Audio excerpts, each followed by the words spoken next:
আসন্ন টি-20 বিশ্বকাপে বাংলাদেশ দলের স্কোয়াডে দু-একটি পরিবর্তন আসতে পারে বলে জানিয়েছেন যুব ও ক্রীড়ামন্ত্রী বিসিবির সভাপতি নাজমুল হাসান পাপন। তবে এখন দলে যারা আছেন তাদের সবার প্রতি তার ভরসা রয়েছে।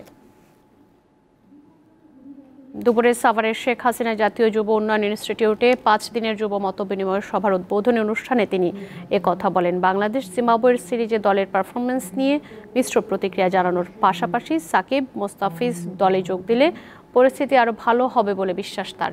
সেই সাথে আসন্ন টি-20 বিশ্বকাপে বাংলাদেশ একটি ভারসাম্যপূর্ণ দল হবে বলে আশাবাদী ক্রীড়ামন্ত্রী। 5 দিনের এই যুব মতবিনিময়ে দেশের বিভিন্ন প্রান্ত থেকে 200 যুব ও যুব নারী যোগ দিয়েছেন।